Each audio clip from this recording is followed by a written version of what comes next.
तो अस्सलाम वालेकुम, हेलो एवरीवन। आज मैं आपको बताने वाली हूँ टॉपिक जो है बहुत ही इम्पोर्टेंट होने वाला है, क्योंकि मैंने अपने लास्ट वीडियो में बताया था कि कैसे आप बेबी का मसाज कर सकते हैं, न्यू बॉर्न बेबी का।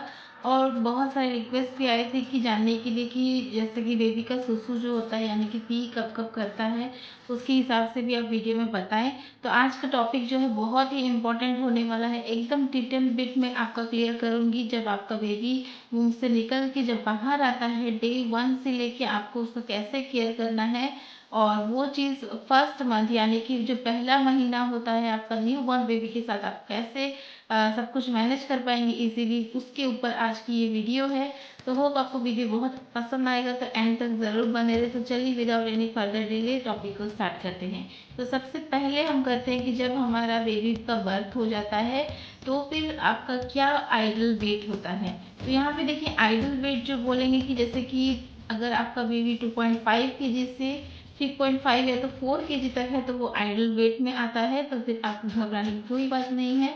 और अगर आपका 2 किलो से नीचे है बेबी या तो 4 साढ़े 4 किलो से ऊपर है, तो फिर उसे 4.5 किलो से ऊपर को ओवर वेट थोड़ा बोलते हैं। और जो आपका 2 केजी के नीचे होते हैं वो लोग को थोड़ा सा अंडर वेट बोलते हैं। तो इसलिए कि आप घबराने की कोई बात नहीं है, आपके डॉक्टर जो है वो आपको प्रिस्क्राइब करेंगे कैसे आपका बेबी का वेट बढ़ता है, वो सब कुछ आपको बताएंगे। और अगर आपका बेबी का जैसे कि कोई भी तरह का पीलिया बोलते हैं, जैसे जॉन्डिस का साइन वगैरह, सब कुछ आपको डिलीवरी के बाद ही 3 to 4 डेज जो रहना पड़ता है सीजरियन के टाइम में। अगर आपका सी सेक्शन होता है तो आपको 5 से 6 दिन तक हॉस्पिटल में रहना पड़ता है। और अगर नॉर्मल डिलीवरी है तब भी आपको 2 दिन एटलीस्ट रहना पड़ता है। तो उसी में पता चल जाता है डॉक्टर को कि बच्चे को पीलिया वगैरह है या नहीं, तो उसमें थोड़ा सा वेट लॉस होता है। तो यहाँ पे मैं और एक चीज़ आपको बताना चाहती हूँ कि अगर आपका बच्चा का वेट नॉर्मल आइडल है, तो फिर जैसे कि सोचिए बर्थ वेट आपका अगर 3.2 केजी है, या तो जैसे कि आयत का 3.2 केजी था मेरी बेटी का, और जैसे ही 1-2 दिन के बाद ना वो वेट थोड़ा सा कम जाता है, तो उसमें भी आपको घबराने वाली कोई बात नहीं, क्योंकि ऐसा होता है कि जब बच्चा पानी में रहता है ना, मदर के वूम में, तो जब मदर के वूम में रहता है वो पानी का जो एकदम थैली में रहता है, तो वो वाटर के वजह से वाटर वेट थोड़ा सा रहता है, तो इसके हिसाब से वो 200-300 ग्राम कम जाता है। और जो कि 10 से 15 दिनों में वो वेट फिर से बढ़ जाता है, तो फिर कोई घबराने वाली बात नहीं है। तो यहाँ पे आपका बेबी का वेट के हिसाब से मैं आपको बताती हूँ कि आपको मॉनिटर करना है कि हर वीक वाइज आपका बेबी का जो वेट है 175 ग्राम से लेके 200-300 ग्राम तक भी बढ़ना चाहिए। तो इसलिए अब वो चीज़ आप मॉनिटर करेंगे कि आपका जो जब भी पेडियाट्रिक के पास जाएंगे आप मंथली जैसे कि बर्थ का एक वैक्सीन देते हैं, और उसके बाद फिर आपको जब नेक्स्ट मंथ को जाते हैं वैक्सीन देने के लिए, तब आपको हमेशा चेक करवाएंगे कि वेट कितना है। और अगर घर में वेइंग मशीन है तो आप उसमें भी करवा सकती हैं। तो फिर यहाँ पे ये रहा आपका बेबी के वेट के हिसाब से मैंने बात किया। और अभी मैं आपको बताती हूँ कि जो वैक्सीन मैंने बताया कि वो वैक्सीन सिर्फ आपको हॉस्पिटल में जब बेबी का बर्थ होता है उसी टाइम में एक यहाँ पे डालते हैं, और उसके बाद फिर आपको अभी 1 महीना तक कोई वैक्सीन नहीं लगता है। उसके बाद वैक्सीन का जो चार्ज देते हैं उसके हिसाब से आप अपना बेबी को वैक्सीन लगा सकते हैं। जैसे कि आप 2 तरह के वैक्सीन प्रेफर कर सकते हैं, जैसे कि आपको गवर्नमेंट में भी आप अपना नाम अगर रजिस्टर करवाती हैं तो फिर आप गवर्नमेंट में जो भी गवर्नमेंट का फ्री वैक्सीन वगैरह है वो भी अच्छा होता है। और मैं रेकमेंड करूँगी कि वैक्सीन ऐसे प्राइवेट में बहुत ज़्यादा कॉस्टली होते हैं, तो आप चाहें तो वैक्सीन गवर्नमेंट वाले गवर्नमेंट से दिलवाएं, और जो कुछ प्राइवेट वाले जो गवर्नमेंट में नहीं मिलते हैं वो आप प्राइवेट से जाके दिलवा सकते हैं। तो ये हो गया वैक्सीन का पार्ट कवर हो गया। और एक चीज़ बात ध्यान देने वाली बात है कि जब आपका बच्चा वैक्सीन दिलवाएंगे तो फिर याद रखिएगा, अगर ठंड का दिन है तो ज़्यादा एसी का आप यूज़ नहीं करेंगे, फ़ैन को भी 5 नहीं 4 में रखेंगे, और बच्चे को हमेशा कवर थोड़ा सा करके रखेंगे। और हमेशा याद रखिए उसे स्वेडल टाइप का करके रखिएगा, ताकि वो मुंह में भी इस तरीके से रहता है, तो उसी के तरह हिसाब से आप अगर उसे रैप करके रखेंगे तो फिर बच्चा ज़्यादा कंफर्टेबल फील करता है। इस तरीके से आपको रखना है, और उससे क्या होता है ना, बच्चा का जो नींद भी वो अच्छा प्रॉपर होता है। आगे भी इस टॉपिक में मैं बात करूंगी। तो फिर ये रहा आपका जो बच्चा का। तो अभी बात करते हैं कि बच्चे को कितने घंटा सोना चाहिए, यानी कि उसका स्लीपिंग पैटर्न भी आपको मॉनिटर करना है। जी हाँ, जब बच्चा स्मॉल होता है, छोटा होता है, तो फिर क्या होता है ना, उसका 18 से 22 घंटा, यानी कि जी हाँ 18 to 22 आवर्स अगर वो स्लीप ले रहा है तो दैट इज़ वेरी गुड, क्योंकि उतना स्लीप आपके बच्चे को लेना चाहिए। और अगर वो बिल्कुल कम ले रहा है, जैसे कि अगर 14 से 15 घंटा या तो 13 से 12 घंटा ले रहा है, तो उसमें आपको चेक करनी होगी कहीं उसका डायपर गीला तो ज़्यादा नहीं हो गया, या तो आपने अगर नैपकिन पहना है तो आपने नैपकिन कंटिन्यू चेंज करने हैं ताकि उसका हाइजीन भी मेंटेन रहे और उसे ज़्यादा ठंड ना लगती हो। अगर ठंड के दिन है तो फिर फैन का जो रेगुलेटर है वो कितना में होना चाहिए उसके हिसाब से आप रखिए। और एक हमेशा पतला सा एक ब्लैंकेट उसके ऊपर आप डाल सकते हैं, हमेशा कवर किया है कि नहीं वो भी आपको चेक करना चाहिए। तो अभी क्या करेंगे ना, आपको उसका नींद मॉनिटर करना है। बेबी को 18 से 20 घंटे तक 22 घंटे तक आराम से सोना है, और बस वो बीच बीच में 2-2 घंटे में आपको फीड करना है। जी हाँ, स्लीपिंग के बाद मैं फीडिंग में आती हूँ। फीडिंग आपको कैसे कराना है, अगर आपका बेबी आपका मिल्क पी रहा है तो दैट इज़ वेरी गुड।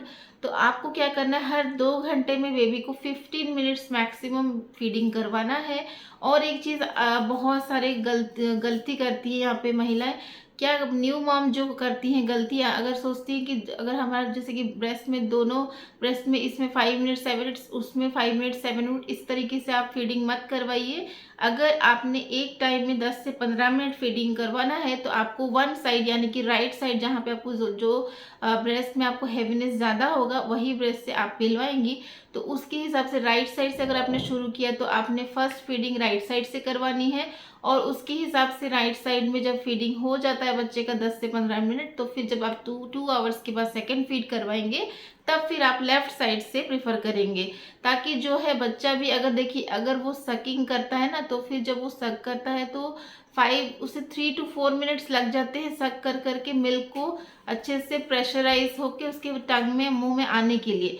तो फिर अगर आप एक साइड उसे 7 मिनट या तो 5 मिनट ही फीड करवाएंगी तो वो थोड़ा सा मिल्क पिया होगा कि नहीं, फिर से उसे मेहनत करके दूसरा ब्रेस्ट से फिर से सक करके उसे फिर से वो फ्लो लाने के लिए उसे फिर से 3 to 4 मिनट्स लग जाएगा। तो इससे क्या होता है ना, बच्चा थक जाता है और वो फीडिंग ठीक से नहीं कर पाता है, मतलब वो ठीक से नहीं पी पाता है, और उसके बाद फिर उसका पेट नहीं भरता है, जिसकी वजह से उसका नींद भी ठीक से पूरा नहीं हो पाता है। तो याद रखें कि आपको जब भी फीडिंग करवाना आप एक साइड से फीडिंग कराइए, पूरा कंप्लीट एक बार करवाने के बाद फिर दूसरे 2 आवर्स के बाद आपने दूसरे निपल से उसे फीड करवाना है। ये खिलौना मेरी बेटी ने ये वाला टॉय दिया है बताने के लिए कि बेबी अगर ये है तो इस तरीके से अभी मैं आपको बताती हूँ कि ये भी मैंने लास्ट वीडियो में कवर किया था, daily routine of new born baby. तो आज मैं आपको फिर से बताती हूँ। अगर आपको बेबी को इस तरीके से आपने पकड़ा है तो फिर आप जब बैठेंगे तो फिर आपको यहाँ पे 2 पिलो अपने तकिया के पैर के नीचे दे देना है, ताकि आपका जो आपको इस तरीके से फीडिंग नहीं करना है, आपको इस तरीके से फीडिंग स्ट्रेट बैठ के करवाना है। ताकि देखिए आप इस तरीके से अगर आप पिलो लगा देंगे ना तो यहाँ पे बेबी को रखेंगे इस तरीके से, अगर आपको पकड़ के बेबी को फीड कराएंगे तो आपको भी कंफर्टेबल लगेगा। और बेबी को याद रखिएगा आई कांटेक्ट हमेशा इस तरीके से आप फीड करवाइएगा, ताकि बेबी का आई के साथ भी अगर आपका आई कांटेक्ट मिलता है तो फिर बेबी एक बोलते हैं ना एक रिलेशनशिप बिल्ड होता है, और बहुत ही अच्छे से बच्चा स्मूथली मतलब मिल्क पी सकता है और बहुत ही कंफर्टेबल फील करता है। तो ये सारा टेक्निक बहुत ज़रूरी है जानने का। और जब न्यू मॉम और न्यूक्लियर सोसाइटी होता है जहाँ पे आपके बड़े बुजुर्ग आपके पास नहीं होते हैं इस तरीके से आपको ज्ञान कुछ भी टिप्स देने के लिए, तो फिर इसी तरीके से आप यूट्यूब वीडियो देख देख के आप सीख सकते हैं। जैसे कि मैंने अपने pregnancy through out pregnancy normal delivery journey सब कुछ मेरा यही मैंने रिसर्च किया, और बहुत सारे डॉक्टर्स के वीडियो देखे, बहुत सारे न्यू मॉम जो एक्सपीरियंस मॉम है उनके वीडियोस देखे, इसी से सीखे हैं। तो यहाँ पे मैं आपको बताती हूँ ये तो फीडिंग का है, और फीडिंग का और एक चीज़ मैं यहाँ पे बताती हूँ कि एक डिटेल वीडियो बनाऊंगी जिसमें आपको फीडिंग के रिलेटेड जो भी इश्यूज़ हैं जो कुछ भी है उसमें मैं कवर करूँगी।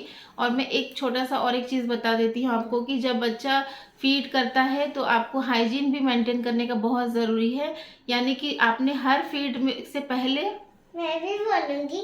हाँ अपने खिलौना वाले बच्चा का बारे में। हाँ बोलो, आयत कुछ बोलना चाहती है, क्या बोलोगी? वो जो मेरा ये बेबी डॉल, हाँ ये जो मेरा छोटा बेबी है ना ये खिलौना वाला है, असली का नहीं। अच्छा। तो ये वाला मैंने लाया था हम मक्का मदीना से। अच्छा अच्छा। तो वहाँ पर कितना ये ना ऐड चल रहा है, अभी ऐड चल रहा है, जैसे कि होता है ना सीरियल वगैरह में मूवी में ऐड चल रहा है। कौन सा दाम है बताइए ये दोस्तों 10 रियाल, 10 रियाल। मक्का मदीना गई थी तो वहां से लेके आई है, वही चीज बता रही है वो। मक्का मदीना में रियाल मिलता है, आपको पता है? Behind the scene. तो ये बहुत ही मतलब इजी नहीं है कि आप मॉम हो के ऐसे यूट्यूब वीडियो बनाओगे, एकदम आराम से सुकून से आपको एक माहौल मिल जाएगा, माहौल में आप आराम से शूट कर लोगी। तो ऐसा डिस्टर्बेंसेस होता है और क्यों डिस्टर्बेंसेस इसे बोलते हैं। तो ऐसी मेरी बेटी आती है बीच बीच में मुझे इंटरप्ट करने के लिए, जिससे भी बोर लगता है। तो ये बिहाइंड द सीन मैं आपको दिखा रही हूँ, मेरे जो वीडियोस में बनाती हूँ इस तरीके से। आप भी बेबी बन गई हो क्या? अरे मुझे क्या कर रही हो? हाँ हाँ ठीक है, मैं भूल जाऊंगी टॉपिक, एक फ्लो आता है उसके बाद फिर आदमी भूल जाता है। हाँ ठीक है ठीक है ठीक है। अब वो बोलती है कि वो भी एक स्मॉल बेबी है, छोटी सी, मतलब उसको अभी न्यूबॉर्न बेबी बनना है फिर से। ठीक है, तो अभी डिस्टर्ब मत करो, हो गया आपका। बाय कर दो। Bye bye everyone. अगर आपको ये खिलौना अच्छा लगा तो वीडियो को लाइक सब्सक्राइब करना। Bye bye, take care, love you, अल्लाह हाफिज। तो ये जो वीडियो मैंने बना रही थी, ये मैं बना रही हूँ आपका न्यू बॉर्न का, जो total A to Z care of new born baby, ये मेरे चैनल में अभी मैंने अपलोड किया है, वो वीडियो आप चेक कर सकते हैं। तो टिल देन अपना बहुत बहुत ख्याल रखिए। टेक केयर, बाय बाय, अल्लाह हाफिज।